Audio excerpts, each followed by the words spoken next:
Welcome to another episode of Uncommon Reads, the show where your host, Michael F. Schein, talks to all the people who work on the books that make us see the world in a whole new way. You'll hear in-depth conversations with nonfiction writers, novelists, business authors, ghostwriters, agents, editors, and so much more. Coming to you from Poughkeepsie, New York on 91.3 FM WVKR Independent Radio. Let's get started.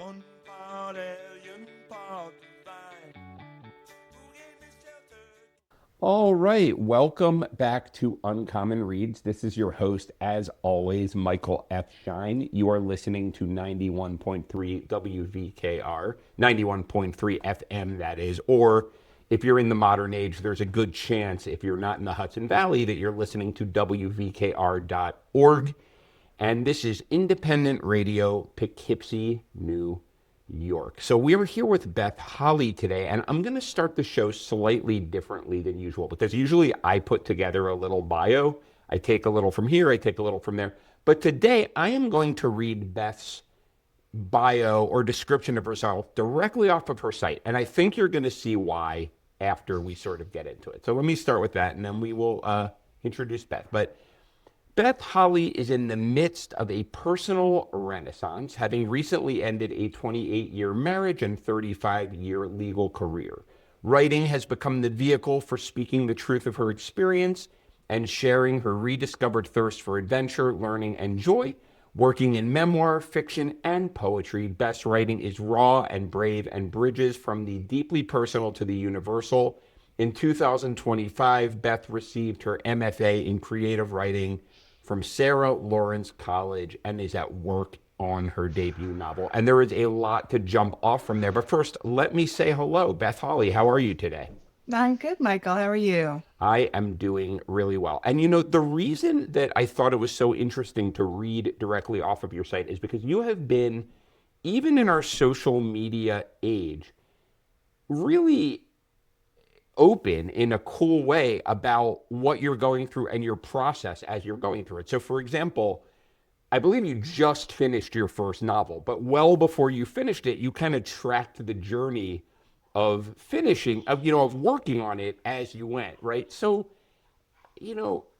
I'm always, or very often, I'm talking to writers on the show once the process is complete and the book is on the shelf, but I'm so intrigued by what sort of inspired you to open up throughout the process.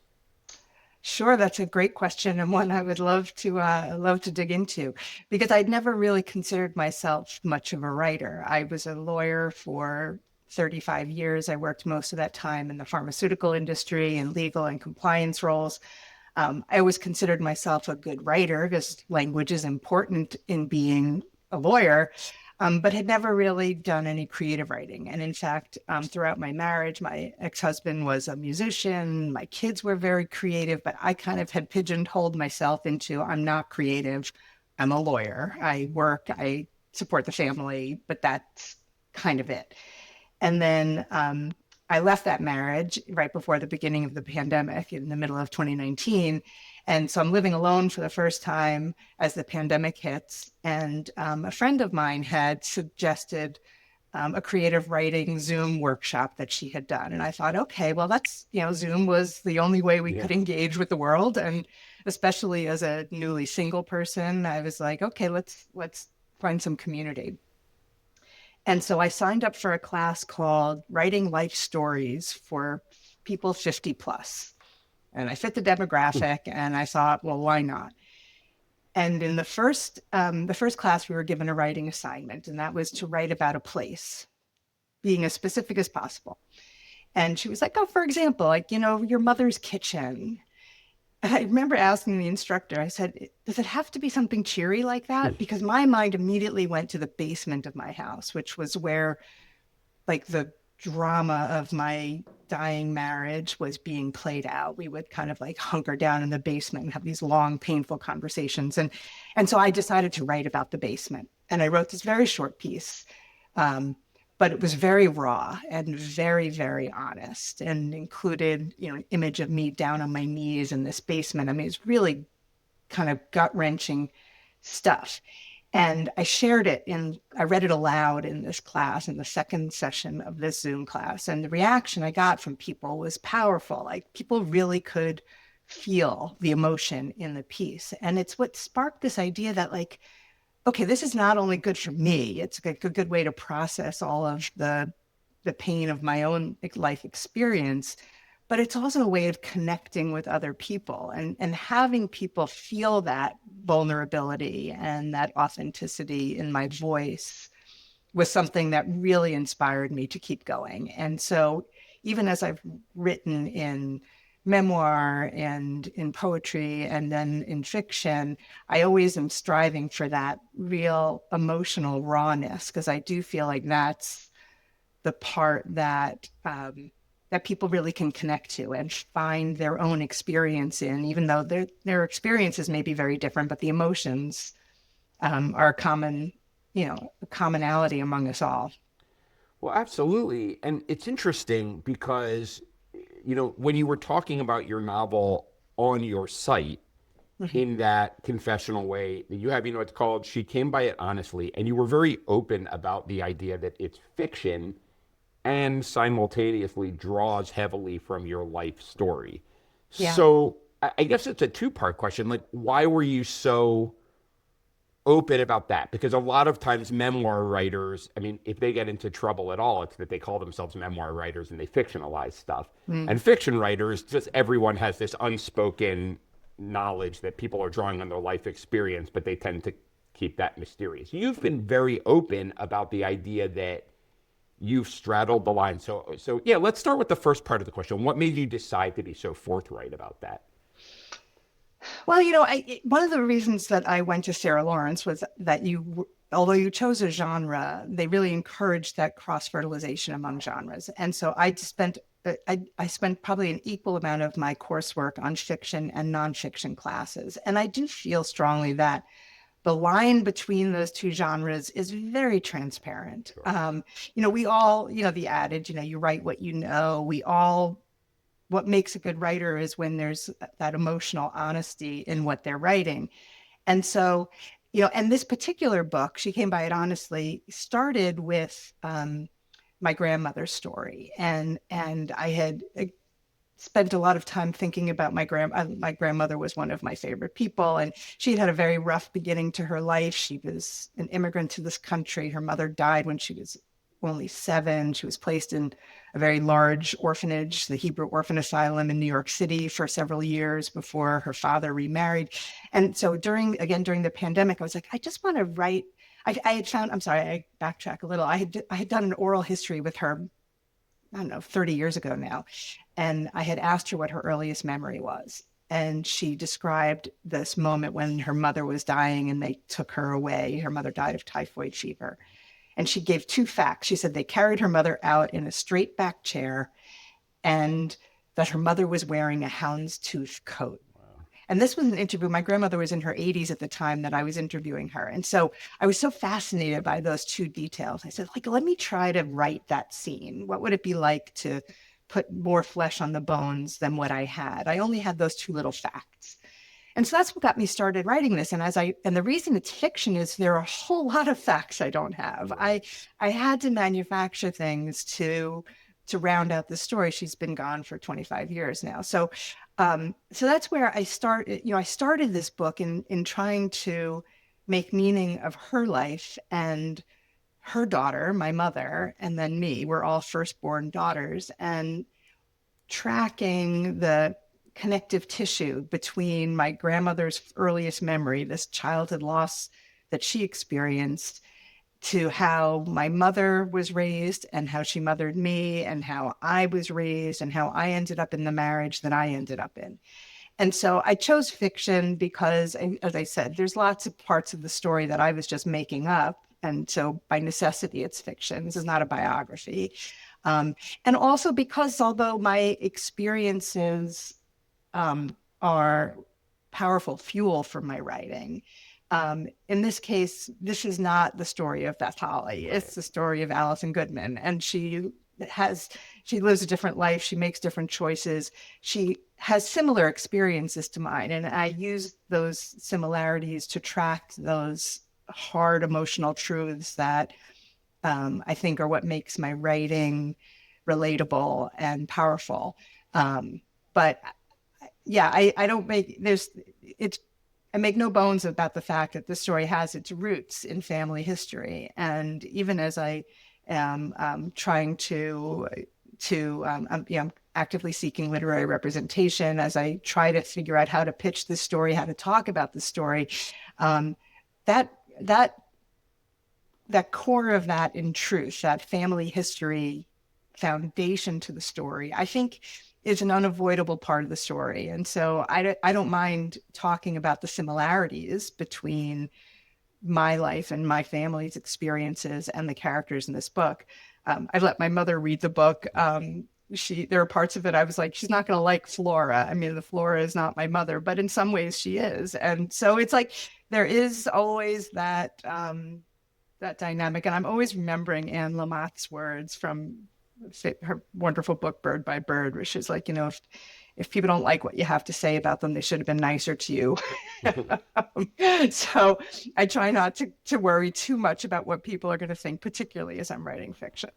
Well, why don't we use this as an example for you to give us the Spark Notes or Cliff Notes version, depending what age our listeners are at, for the reference there.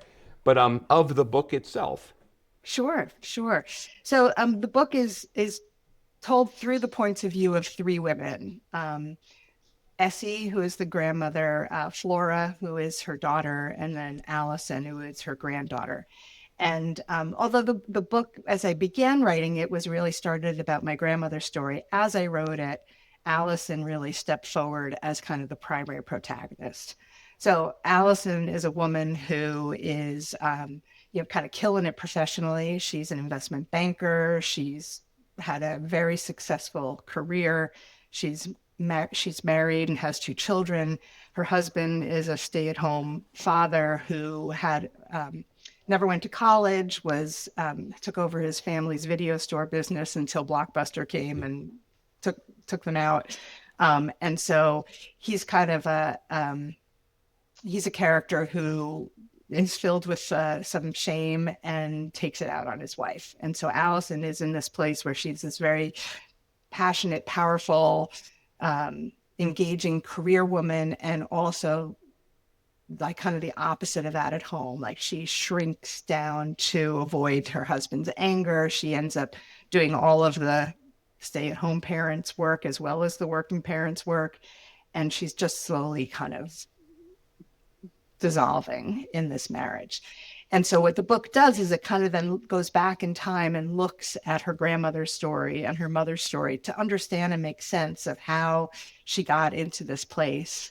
And her grandmother, and frank conversations towards the end of the book between her and her grandmother, where her grandmother speaks for the first time really about her life in this orphanage and and her regrets of the way she was a mother, having never been mothered herself. She wasn't particularly affectionate. She was much more concerned with survival. So her daughter grew up starved for affection, which she then extracted from her own daughter, from Allison. So in conversations then between Allison and Essie, her grandmother, at the end of the book, Essie reveals some of those truths and guides Allison in a way that helps her kind of gain agency again and to navigate her way out of her situation. So it's interesting, I remember this when I was a little kid. I remember there being this trend of novels that the grown-ups read that were like these intergenerational novels. I remember they made one into a TV show called Evergreen. Do you remember that? It was this, I don't know, but it was like the mother who was in the shtetl, the grandmother to the grand. And I feel like those novels have disappeared. Do you think this is at all a nod to that older tradition, or is this just kind of writing what came up? Yeah, well, I think it started as the latter. I mean, this is my grandmother's story. This is why I was inspired to write it. But I've always enjoyed reading books about generations inside a family. And as I was writing this, I was thinking in particular about Amy Tan's Joy Luck Club, which, was a beautiful book, a powerful book, and also trying to understand cultural differences and expectations on women and relationships between mothers and daughters. And also, like, I grew up, I was in love with Louisa May Alcott, Little Women, and I would read Jane Austen and Pride and Prejudice. And I think in part too, I was born in the early '60s. I was raised in the '70s, the Equal Rights Movement, Ms. Magazine, Free to Be You and Me, all of these these social this social movement that was all about women and girls can do everything. You can do it all. You can, I don't know if you remember the famous commercial, I can bring home the bacon and fry it up in a pan. My mother and I went to the same college. She became a home ec teacher and I became a lawyer. Right. And I think that even that dynamic alone kind of explains the difference between a product of, she was born in 1939, so kind of grew up in the 50s versus growing up in the 70s. And so I've been really interested in women of my generation now, as we are, as you become mothers, as you're working mothers, the first real generation of successful working mothers. So I to go back to your question, I think that those intergenerational stories never have really faded out of view. I think that they take different shapes. Right. And this book, I think, does take aim directly at it and looking at it over this 3-generation structure and looking and getting into the points of view of these 3 characters to see the differences over time. Well, listen, if you are just tuning in, this is Uncommon Reads. I'm your host, Michael F. Schein. You're listening to 91.3 WVKR FM or WVKR.org. Independent radio, Poughkeepsie, New York, and we have been having a lovely time talking with Beth Holly, who just finished her novel, She Came By It Honestly. I'm going to go down a path that I never get bored of going down, even though it's really the cliche of, book interviewers talking to authors, and that's influences, right? I mean, most of us come to writing because we're big readers. And we started talking a little bit about that, Little Women and Pride and Prejudice. So you said that you never thought of yourself as a creative writer. Were you always a big reader? And if so, what was your reading life like at different phases of your life? Yeah, I have always been a big reader. And I credit my parents. Both my parents were public school teachers. And I think from a very early age, they impressed upon me and my sister the importance of reading. We were, our bedtime, I remember our bedtime was 7:30, but we could stay up till 8 if we read in bed. Yeah. And so, of course, you want to stay up later than your bedtime. So reading in bed became a habit. So, so I've always been a big reader and I would say a pretty diverse reader. I've never much in the speculative fiction kind of arena, but fiction, nonfiction, both really could catch and hold my attention. So, one of the wonderful things about going back to grad school, so I just went to Sarah Lawrence after I retired from my legal career in 2022 and started my MFA in 2023, which was the same year I also started working on She Came By It Honestly. And it was such a pleasure to be back in an academic environment and be assigned things to read that might not have been on my, on my usual go-to list. And it really opened my eyes to different craft techniques. We read a lot of like Kazuo Ishiguro or Emma Klein, and like a lot of, literary fiction that really challenged me to think about my writing differently. And it was really interesting as I went back and revisioned to the early pages of the book, which I had started before I started my MFA program. I realized that I was still writing like a lawyer. Every chapter had a conclusion that tied everything up neatly, like it, and which you want the opposite, right? Exactly. In the book, It's like I had to really unlearn certain behaviors and go back through and just learn how to kind of tease things for the reader and not be don't have to hit people over the head with it, let people reach their own conclusions. And so, so it's been, now that I'm out of the MFA, it's been great too, because now I can read whatever I want.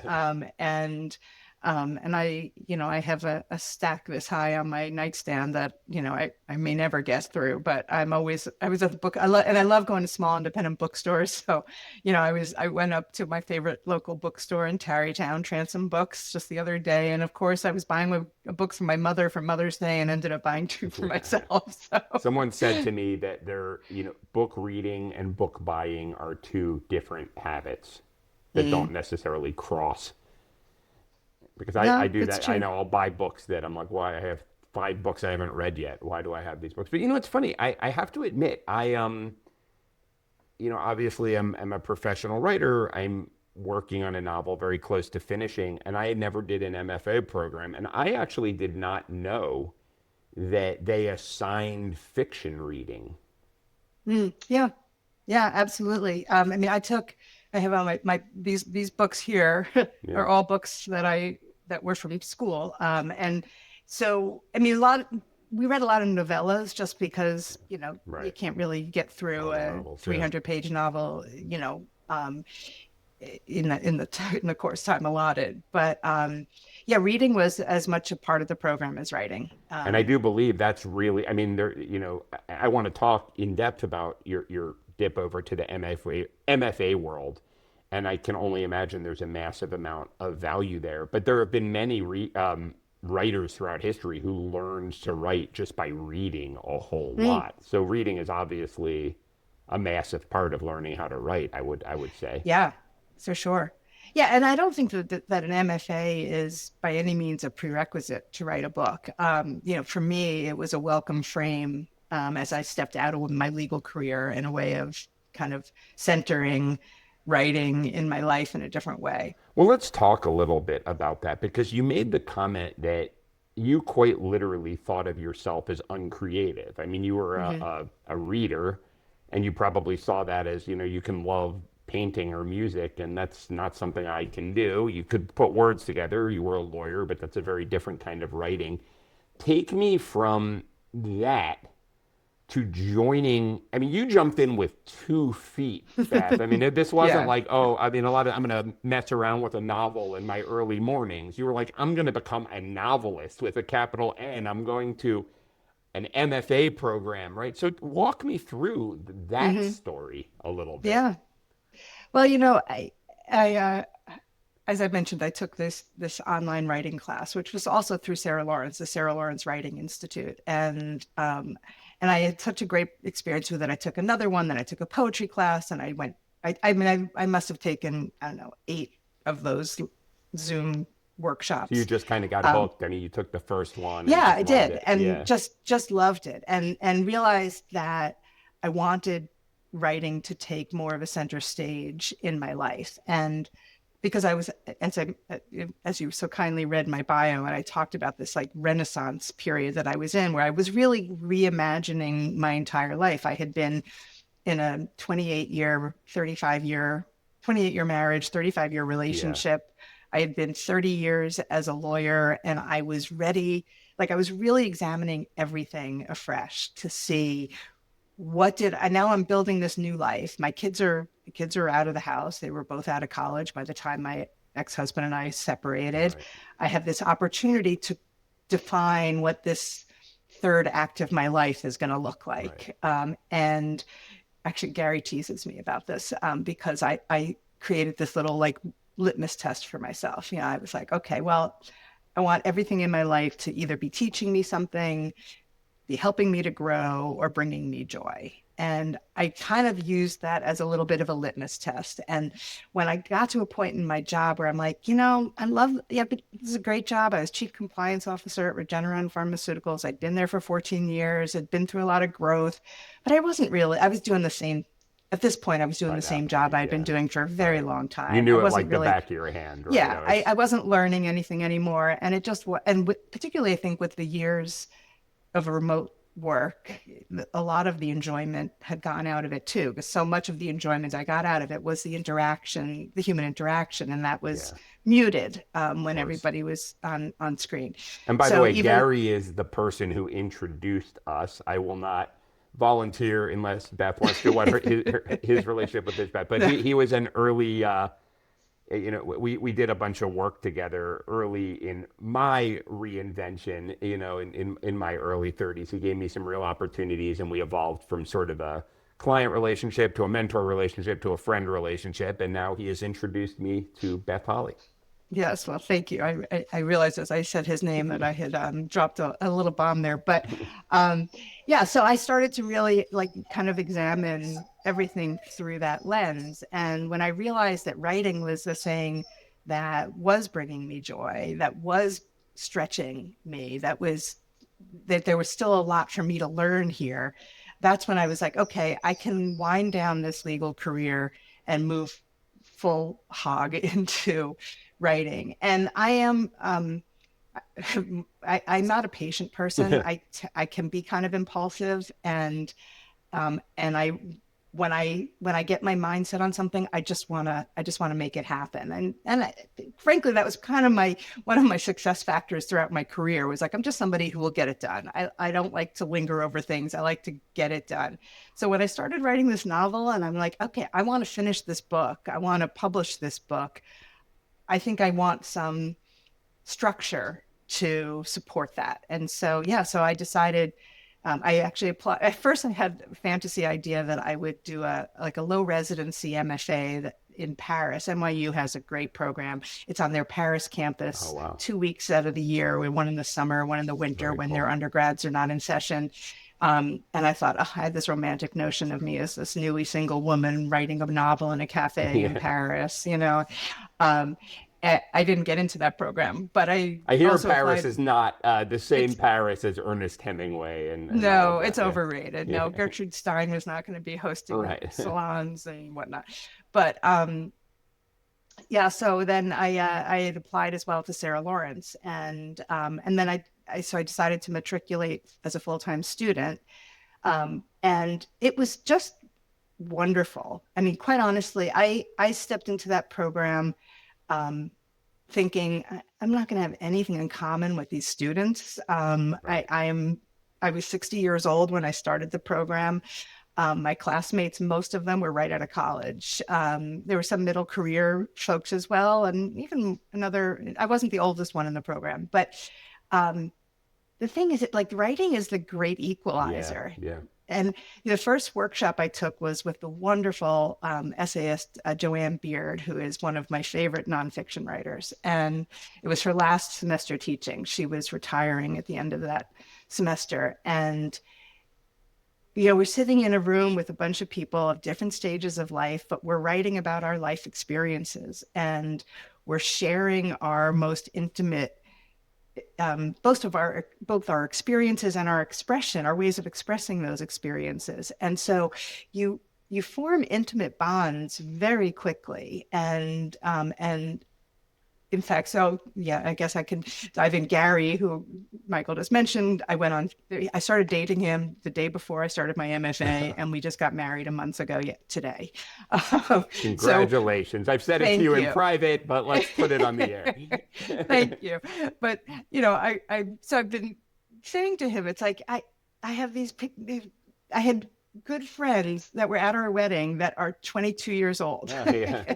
They're 10 years younger really than my cool. children, but they're like, because they're reading my words. They're offering me their insights. I'm doing the same for them. And I found that workshop environment throughout the MFA was so rich. And one thing I know about myself is I'm a high feedback person. I need it. Yeah. I thrive on it. And the MFA was the perfect forum for that because, I'm giving feedback on other people's writing. They're giving me their feedback on mine. That's fueling my writing. It's improving it. It's giving me new perspectives. The professors I had were just wonderful, really generous both in classroom and in conference. And so it was, start to finish, just a tremendous program. My only regret is that I stayed full time and finished it in 2 years when I could have gone part time and spread it out over 4 years and just been part of that community for longer. But yeah, it was a great thing, and it did really do the job of reorienting my brain and how I think about myself. And My LinkedIn, on LinkedIn, I've described myself as a recovering attorney and an aspiring writer. And that Sarah Lawrence was like the bridge between those identities. And now I would introduce myself as a writer. That is how I see myself, where I think my, this is who I am right now. It doesn't diminish the fact that I was a lawyer. I was a good lawyer. I was proud of the career that I had. And I enjoyed it for a very long time, but it's not who I am anymore. And now I'm a writer. And Sarah Lawrence was a big part of helping make that happen. That's very, very cool. Well, listen, if you are just tuning in, you're listening to Uncommon Reads. I am your host, Michael F. Schein. This is 91.3 FM, WVKR, independent radio, Poughkeepsie, New York. And we have been talking to the writer, Beth Holly. You made a comment that I found really interesting before. And what you said is that you aren't a patient person. And I do very much think that that's a real benefit in general. I mean, people who aren't patient go after stuff. And simultaneously, writing a novel is an extremely patient-heavy activity. I mean, even if you are trying to write a novel quickly, there are times where you just have to think things through. You have to revise. You have to tie things together. How have you balanced those two elements of what you needed for the novel writing and who you are?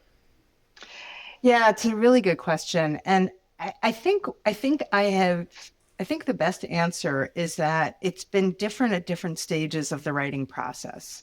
So I think in trying to get to completing the first draft, I leaned into my impatience. I would write every day. I would not with any. I never kept a strict schedule or forced myself to sit or had a word count that I was writing towards, but I wanted to. I was drawn to it. I wanted to sit down with the pages and pick it up and just write forward. You weren't the writer who calls themselves a writer who writes a few lines and then smokes a cigarette or vapes or whatever they do now, right? I mean, you were really I felt I was like in the flow. You wanted to get it done. You cared about making it happen. I wanted to get to the right. Yeah. I wanted to type the end, and I was very motivated by that goal. And I mean, I would say, the first 2/3 of the book took me maybe, I don't know, 3/4 of the time. And like that last bit, I was just like, I was sprinting to the finish line. That had to shift when I went into revision because, okay, I'd done the thing. I had typed the end. I had this at the time. I think it was maybe, I don't know, 81,000 words or something like that. And when I sat down to, the first thing I did was I printed it out. Like, I actually brought it to, Staples and had them do it in a, bind it up and make it look like a real book. And I sat down and I read it and I was marking it up. And then when I sat down to actually revise, I was like, okay, take a deep breath. And now we're going to slow this thing down and look at it, even smaller than chapter by chapter, like scene by scene, sentence by sentence. And I really do enjoy the editing process a lot. I feel it's very much like sculpting to me. I like shaping it. I like deleting words that are unnecessary. I like making it leaner. And my writing style tends to be pretty concise. That's part of my legal training, I think. So I really did kind of force myself to slow down. And part of that also was again, I was telling a story that traverses a century and 3 different people. And I realized, I'll show you this. I had to make a list of every chapter and every year that it happened, because I realized that for those of you who are listening, I'm seeing a loose leaf sheet of paper with just line after line of I guess places and dates or items Yeah, and dates. chapter It's hard names. to. They were Oh, like that's what it is. But yeah, chapter very names. densely packed. Yeah. Yes, to try to find any discrepancies, to look for anachronisms, to think about the order, the structure, like, and so that was like it was fun, but it was a different skill set than the one that got me to the finish line. I'll say right now I'm challenging my patients the greatest as I'm in this querying space Yeah. of trying to get representation, which is requires much more patience than I possess. Well, I want to actually spend a lot of, or a little bit of time, if not a lot of time, talking about that extremely frustrating process because a lot of writers go through that. Before we get there, I want to Mhm. spend a little bit more time on your drafting process because I happen to know that in MFA programs, as with a lot of writing classes, I mean, I've taken creative writing classes in college. I was in a writers group for a long time. On one hand, you're getting feedback, which is great. That's part of the point. So for those of you who haven't experienced it, it's typically a workshop, format, which comes from the Iowa Writers Workshop, which was the first kind of MFA program in creative writing. And you share each other's work and you critique each other's work. And I guess the part that I'm never sure about, and this is where I struggled in a writing group and where I eventually stepped away to just focus on the book is in that rough draft, having someone chapter by chapter analyze or 20 people analyze your work. How do you prevent that from slowing you down? Of course, in the revision and editing process, you need that like crazy. But if you're Mhm. sprinting toward the end, especially someone is impatient with you, how do you do that when there are 20 people coming from 20 different perspectives picking apart this stuff? Yeah. Um, you know, I love talking about my writing, and so I love that sitting in class and listening to people debate my words and like and then they would give, in addition to have the conversation, they would write a feedback letter and Okay. also give a markup of your pages. But those I kind of would put in a Ah, pile see, and that's wait. wise. That is wise. Yeah, I think what people do is they rewrite the previous chapter, then you never finish the book. No, yeah. So I mean, I would listen, engage in the conversation. It helped me to think, okay, maybe that didn't land right. I have to think about that. It gave me food for thought. But then I really didn't turn to the written feedback in the pages until I was ready to start digging into that particular part of the book in revision. Well, so just to kind of go a little inside baseball on this and go a little more in Mm, depth, I think it's fun to hear about other writers' idiosyncratic processes. mm, I know you know how people if they have if they hire a cleaning service, they'll clean the house before the cleaner comes. I mhm, feel like there's for me there's my first draft and then there's my rough draft, right? Like my rough draft is absurd because I'm making stuff up. It's cliches, it's vomitous long paragraphs, it's things I mhm, would never show to anyone. And then I revise the rough draft and that's what I'm showing to someone. Were you showing mhm. people your raw pages or were you doing sort of a cleanup before the housekeepers came over? Yeah, I certainly the things I submitted to workshop were not in that first raw Okay. stage. They were polished to a point, not certainly not finished product Right. polished, but I will say a lot of what we do also was like in class writing exercises where Okay. then we would share what we just wrote, and then it is super raw. But I'll tell you a story. I took my last semester. I took a nonfiction workshop, and we had an assignment in our very first class. We did like a meditation, and then we were told to just write about what we're feeling in our bodies. Um, and and I wrote this one line that I shared in class where I said, "My mouth is a cave that holds my secrets." Huh. And then like I started like playing with that idea, that sense of like where all those words you never say, the things you bite your tongue and hold inside, like where do those words go? They kind of stay inside your body. Yeah.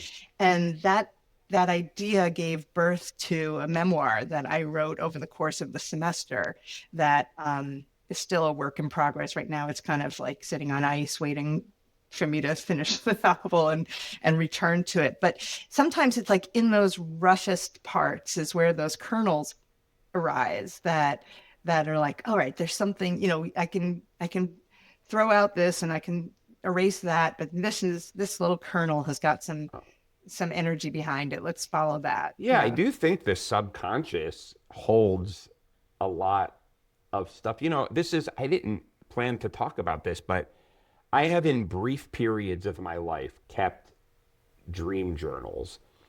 And there have been 2 or 3 or 4 things in my life that were like probably 3 things that were cataclysmic before and after moments, bad experiences that I won't go into, as we all have, right? And I remember one of them was at the age of 9, and it was probably simmering in the air. And I remember at that age having a dream that the world was literally ending. And the news had not been announced yet of the bad thing that happened. And I remember that. And it was like an apocalypse scene with barbed wire and this and that. And I had kept a dream journal very briefly about 6-7 years ago. And just on a whim today, I went into it and there was a dream about the apocalypse, like the end of the world. And the other bad before after thing that happened about 2 months after that thing. And it's just interesting how both my subconscious was obviously doing something there, but also my subconscious knew in both cases what my conscious mind didn't know. It was picking up on signals in the environment. I don't know if this is making sense without me going into specific details, but I just think that like the lesson is that the subconscious is a very real thing. And if you ignore it in your writing, you're doing it to your detriment. Yeah. Well, Joanne Beard, the first professor I had at Sarah Lawrence, would have us do these writing sprints where you just start writing without an aim in mind. 30 minutes, just write. Even if you're like writing, I don't know what to say next, you just write it, because you'll cross all that stuff out and see what's left. What's coming up for you. That's something that you can pick out and then explore directly. And I do think that plumbing our subconscious mind through the act of writing or dreaming can really be great fodder for our writing. And did knowing that the people were going to read that ill-formed stuff that had gems in it keep you from really throwing it all out there? No. But that part of that is like I'm an extroverted person to begin with. As you can see from the first piece that I published was an essay about my shame around getting breast implants, and it was like very out there. And I remember I was on a bicycling trip. I had signed up as a solo traveler on a bicycling trip in Croatia, and the day that it got published, and so here I am in this group of strangers. I'm like, oh, I just got my first piece published today. So not thinking that the next question is going to be, what's it about? Yeah, right. That's so funny. I was like, well, I guess if I wrote it and published it, I got to be comfortable talking really about great. it. So I never really mind talking about the personal stuff.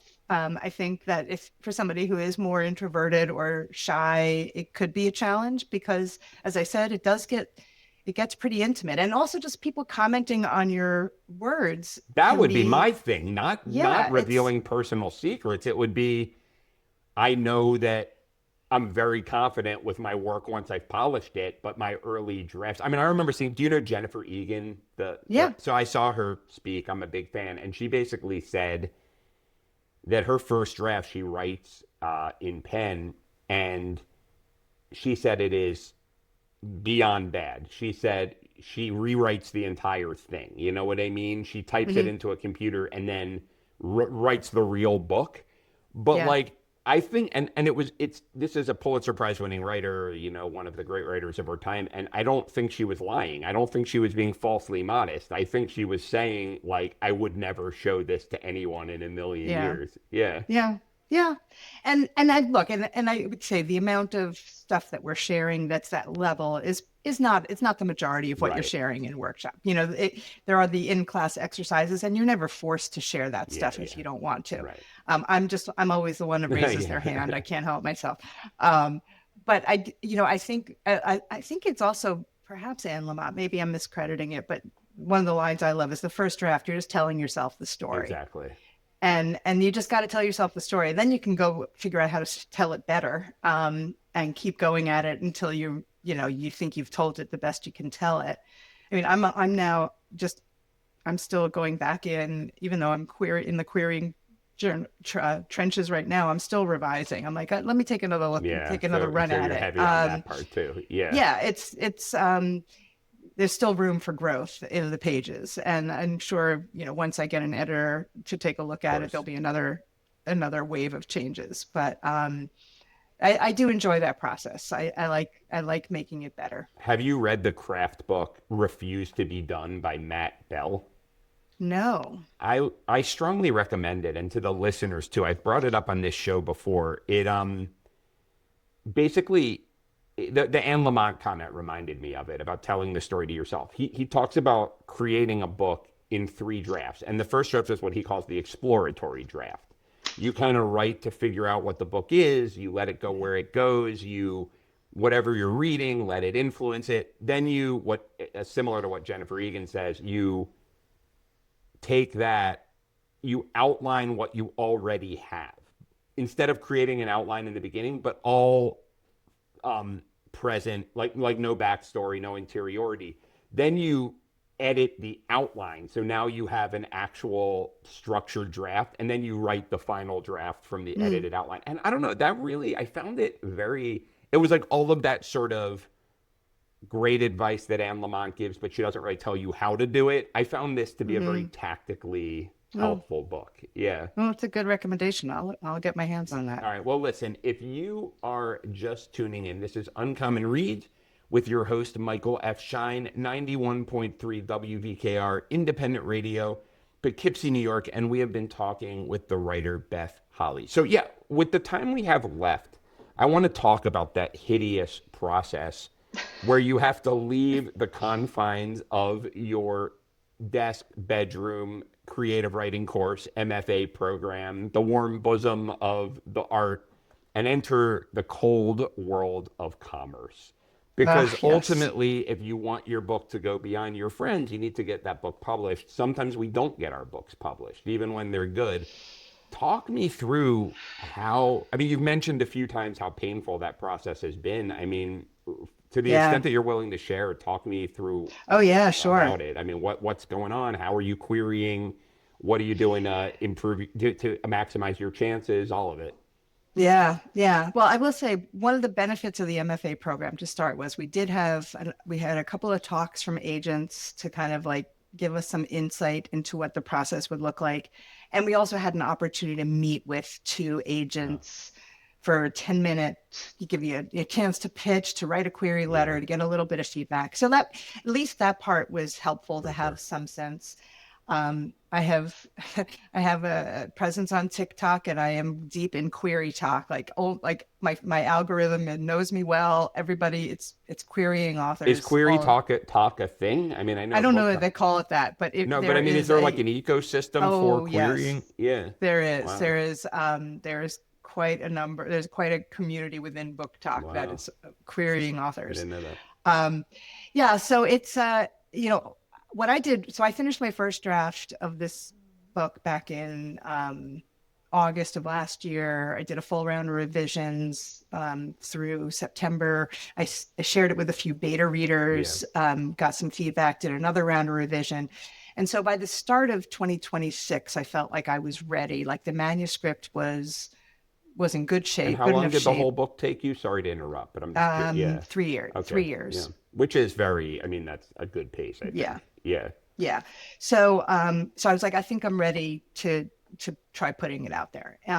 Writing the query letter was the first challenge, especially with a book like mine that spans 3 characters, 3 generations, to condense that into one sentence. Well, it's not high concept the way that the Hunger Games. Right. It's not, Right. I don't have a twist. I don't have a hook. It's not like Jaws meets Aliens or whatever people do. It's a character-driven piece of, upmarket women's fiction. And so it's not a romantasy. It's not, it's so already I think that I'm starting with a a smaller subset of the agent population that are looking for these kinds of books. Or at And least so, harder to put, again, you were in the art world, now you're putting it in the commerce world and turning it into you're writing the log yeah, line or the yeah, the brand jacket statement, copy. yeah, exactly. Yeah, which Yeah. is tough. So I probably have had, I don't know, 20 versions of my query letter. I've really gone at it in different ways. I use Query Tracker, which is a great site for finding literary agents and knowing which agents are looking for what types of things and building a list of agents you want to query. I've been batch querying. So I started out with, I guess, my first batch, I sent out, I think, 8 queries. I've done How does that. batch querying work? So in other words, I understand that you're Mm, sending it. Is that because you're hyper personalizing and then refining based on the first batch? Like, what do you mean? Like, what I'm drives the I'm batches? I'm j- I'm hoping I do it in batches to try to get some feedback on whether the letter is I see. landing. Okay. So, because I got one manuscript request from that first batch, which was the agent that I had met at Sarah Uh, Lawrence. So and she requested that months ago. I haven't heard anything. It may have died on submission. And aside from that, I haven't gotten any other manuscript requests. So what that tells me is that my query letter is still not right, hitting. because you So didn't send rather them the than work. It'd be one thing if you had sent them right, pages, but you have not. right. And you've I only mean, done the most of you've the only most of done the the eight. first 8 so far. No, so now I'm Okay, up. I've done 3 different I see. batches. So I'm close to about 30 agents that I've queried. I've gotten mostly rejections, a lot of no responses at all. It's I think the no responses is the hardest Yeah. part. I've decided to celebrate my rejections, and not even little pieces that I put out on submission. Like I try um, to really do celebrate it because I've put myself out there. It is what it is. It's going to take a bunch of rejections before I get Of course. an acceptance, and so I don't want to let it bring me down. But it's obviously this is your Of baby. course. It's your you've launched it, 3 years of your and life, right? Too. right. Yeah. And when you get nothing but your own echoing voice coming back at you from the void, it can get kind of discouraging. You know, though, you gave us a great insight that I don't think we've ever heard on this show, because I think when people think of rejection, they think of their novel being rejected. You know, the idea is that I've sent people my novel and they Hmm. didn't like my work. What I'm hearing from you is, with the exception of one person, you've sent your writing to very few people. Yeah. And each agent has a different expectation about what should accompany the letter. Some want the first chapter, some want 20 pages. Oh, so you've And sent then certain so pages to there okay. are Yeah. certain, yes. So there's some, usually with every query, there's at least some small submission that goes along with it, enough to hopefully whet their Right. appetite and inspire them to ask for your full manuscript. And I do think right now I agree, it is a comfort to me that it's not like 20 people have read my Exactly. manuscript and nobody Right. is interested in publishing it. And I think a lot of it is in the positioning, and that's why the batch querying is helpful. I try different versions of the letter. I'm waiting to see a version that I get a couple of manuscript requests where I can then, if I get that and I feel like, okay, this letter is inspiring enough people to ask, then I can send it out more broadly. And it's a great To lesson, because I think what a lot of people would do is make a list of their 50 preferred agents, send it to all of them, and then where do you go from there?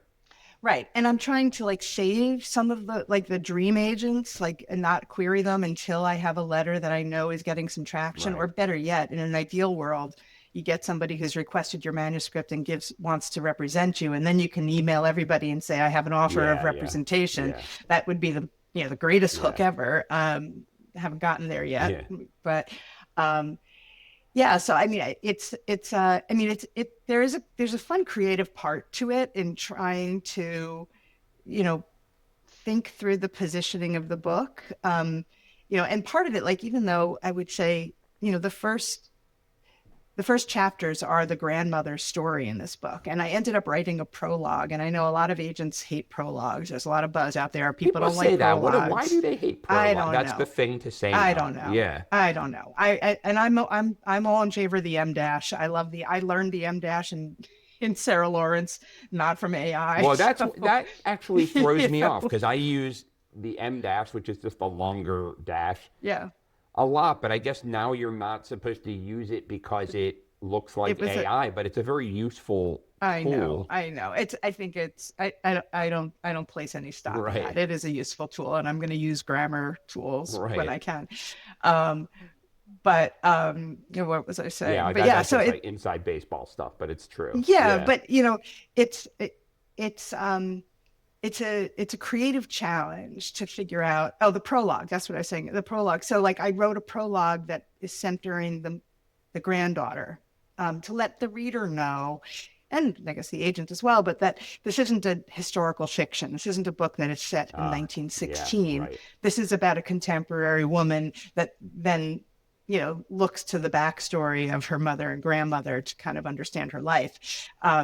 So my opening pages have a little bit of Allison and a little bit of Essie. So, I think that supports the query, but I have yet to find the silver bullet of the query letter that makes the agents respond quickly, respond with interest.